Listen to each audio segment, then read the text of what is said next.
baik. Terima kasih atas waktu dan kesempatan kami dari kelompok 11, yang dimana di sini kami akan membahas materi kami, yaitu dekatoriasis yang disebabkan oleh cacing tambang. Nah, sebelum itu izinkan kami memperkenalkan diri. Yang pertama, saya Franky Anandari sebagai moderator dan sebagai pemateri pertama, dan teman saya Asri Lama. Yang ketiga, Putri Mariana Angelina Sindakain, dan yang keempat teman kami Sri Kandi Wardani Karlo. Dan satu lagi teman kami kakak kami Teresia Endang yang tidak dapat hadir karena ada halangan. Nah, langsung saja di pembahasan pertama, yaitu apa itu dekatoriasis. Nah, dekatoriasis itu adalah salah satu infeksi cacing tambang yang disebabkan oleh Decator americanus. Yang dimana Decator americanus ini adalah salah satu dari jenis cacing tambang yang spesial dari STH atau soil transmitted helminth. Yang ciri khas dari penularan dekatoriasis adalah penularan melalui kontak kulit dengan tanah. Contohnya misalnya yang biasanya itu kaki kita jika tidak menggunakan sandal atau sepatu dan langsung berkontak langsung dengan tanah, biasanya itu akan menimbulkan cacing tambang itu masuk dalam tubuh kita. Dan salah satu dari 3 penyakit infeksi cacing yang tinggi di Indonesia. Nah, morfologi cacing Decator americanus itu yang pertama berbentuk silinder dengan ujung anterior melengkung tajam ke arah dorsal seperti huruf S. Nah, bisa dilihat di sini. Nah, ini dia. Panjang cacing jantan 7 sampai 9 mm dengan diameter 0,3 mm. Sedangkan cacing betina panjangnya 9 sampai 11 mm dengan diameter 0,4 mm. Pada rongga mulut terdapat berbentuk semilunar cacing pris yang membedakannya dengan kerabatnya yaitu Ancylostoma duodenale. Pada ujung posterior cacing jantan terdapat bursa copulatrix dengan semacam spiculae. Ujung posterior cacing betina runcing dan terdapat vulva. Nah, yang terakhir itu telur cacing tambang berukuran 64 sampai 75 dan kali 36 sampai 40 cm. Berbentuk berat secara tipis sekitar 2 sampai 8% embrio oval.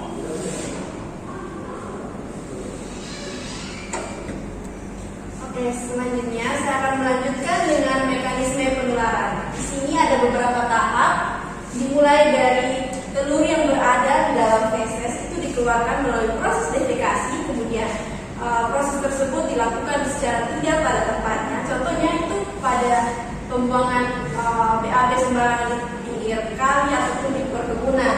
Nah, di sini telur tersebut akan keluar bersama feses dan mengkontaminasi lingkungan sekitar. Setelah itu, telur di lingkungan tersebut selama 1-2 hari akan menetas dan menjadi larva rabitiform. Nah, larva rabitiform ini akan berkembang lagi menjadi larva yang lebih infektif selama 5-10 hari. Di sini larva yang infektif ini dapat mengkontaminasi manusia apabila terjadi kontak dengan kulit manusia secara langsung. Di sini contohnya orang yang tidak memakai alas kaki ataupun tidak memakai sarung tangan, pekerja perkebunan yang tidak memakai sarung tangan dan kotor dengan tanah yang sudah terkontaminasi akan memungkinkan penularan dari cacing ini. Kemudian setelah sampai di jaringan subkutan larva tersebut akan masuk ke jaringan limfatik, di mana dia terbawa oleh darah dan sampai ke jantung. Sampai di jantung dia akan berpindah ke paru-paru dan kemudian berpindah ke alveoli. Setelah itu dari alveoli pindah ke bronchiolus, kemudian bronkus dan sampai ke tenggorokan. Sampai di sini dia akan tertelan kembali dan sampai ke usus halus. Usus halus jadi terjadi perkembangbiakan. Di sini sudah membentuk cacing dewasa, di mana mereka itu berkembang biak dan bertambah banyak dengan bertelur 5.000 sampai 10.000 telur per hari. Oke. Selanjutnya ada patogenesis dan juga gejala. Di sini ada beberapa tahap, teman-teman bisa lihat. Dari tahap yang pertama itu ada invasi kutaneus dan migrasi subkutan larva. Di sini di mana ada kontak dengan kulit manusia, jadi larva tersebut menyerang atau menginvasi manusia dengan cara masuk ke kulit manusia, dan itu menimbulkan sebuah gejala yaitu rasa gatal yang biasa disebut dengan ground itch. Yang kedua itu ada migrasi larva melalui paru-paru, bronkus, dan trakea. Di sini setelah larva tersebut masuk, dia akan pergi ke jaringan limfatik, dan di jaringan limfatik tersebut yang terbawa sampai ke paru-paru dan menyebabkan gejala berupa batuk darah, wheezing, bronkitis, dan bronkopneumonia. Yang ketiga itu ada pelekatan cacing dewasa dan cedera pada mukosa untuk usus bagian atas. Setelah cacing tersebut tertelan kembali ke usus halus, dia akan melakukan proses perkembangbiakan di mana dia itu menyerap sehari-hari nutrisi makanan dari dalam darah, sehingga dia melakukan pelekatan dan menggunakan cutting plates ini atau giginya ini untuk melakukan pelekatan. Di sini ada gejala yang ditimbulkan akibat dari pelekatan ini, yaitu rasa tidak enak pada perut, kemudian kembung, sering mengeluarkan gas atau flatus, dan juga diare. Nah, tahap yang terakhir itu dia seperti yang sudah saya bilang tadi, bahwa cacing ini menyerap nutrisi dari darah, maka ini akan menyebabkan tubuh individu tersebut terkena anemia progresif, kemudian hipokromik mikrositer, dan defisiensi zat besi. Nah, HB juga dapat turun hingga 2 gram per dl. Kemudian selain itu, jika keadaan semakin parah, itu akan menyebabkan sesak nafas, mudah lelah, pusing, hingga kelelahan jantung.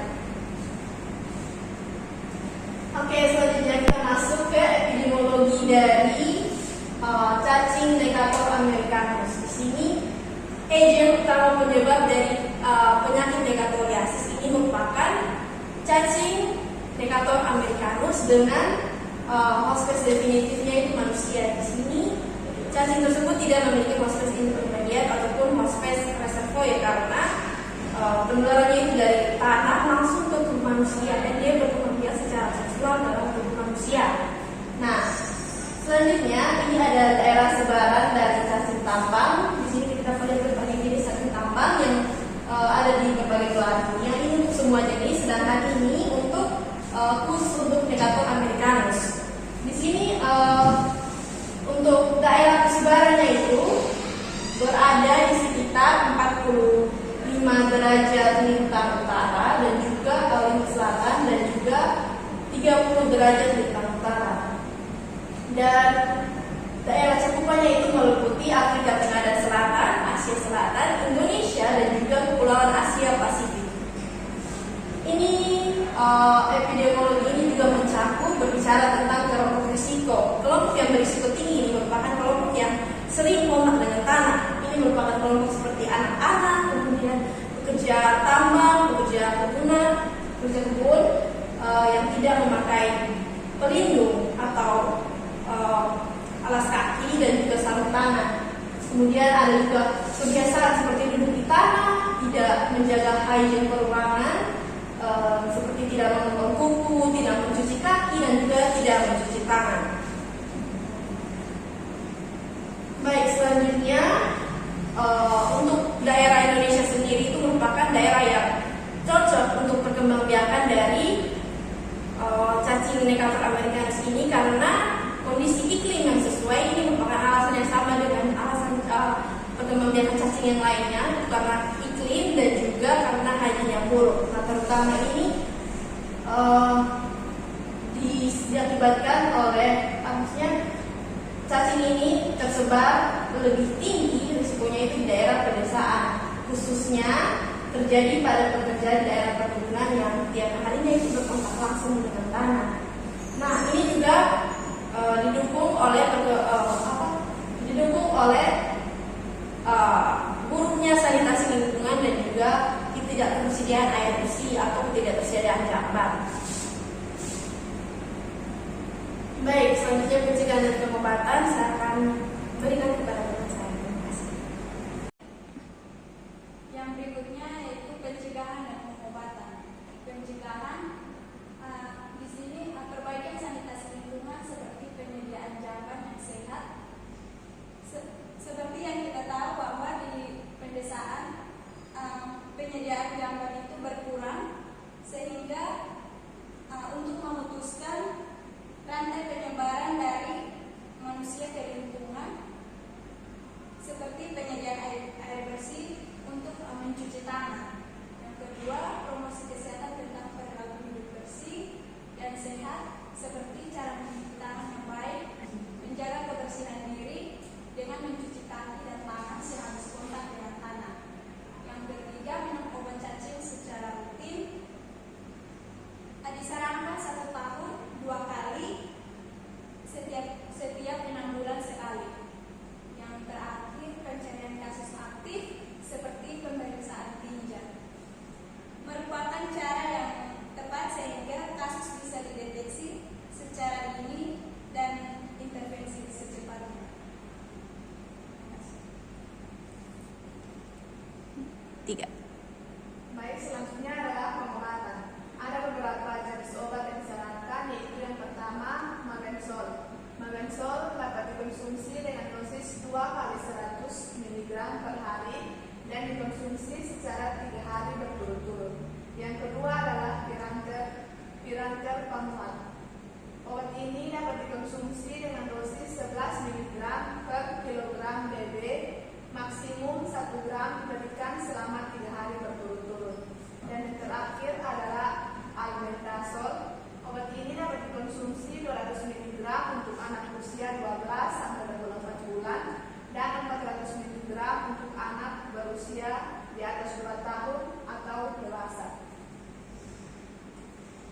Nah, dari materi ini kami mengenai kesimpulan salah satu infeksi STH yaitu Necatoriasis yang disebabkan oleh cacing tambang Necator americanus. Infeksi cacing ini sangat berbahaya karena kerusakannya bersifat silent and insidious dan penularannya melalui kontak langsung dengan kulit manusia. Prevalensi penyakit ini tinggi di kelompok masyarakat yang sering kontak dengan tanah seperti pekerja kebun, pekerja tambang maupun anak-anak. Oleh karena itu, untuk mencegah terjadinya infeksi kecacingan, diperlukan perbaikan sanitasi lingkungan dan penerapan perilaku hidup bersih dan sehat, seperti selalu menggunakan alas kaki atau pelindung tangan jika memiliki pekerjaan yang ada kontak dengan tanah. Jika sudah terlalu terinfeksi, dianjurkan untuk meminum obat cacing. Jenis obat cacing untuk penanganan cacing tambang ini dapat berupa Mebendazole, Piranger Pamuat, dan Albendazole. Baik, sekian yang dapat kami presentasikan. Terima kasih.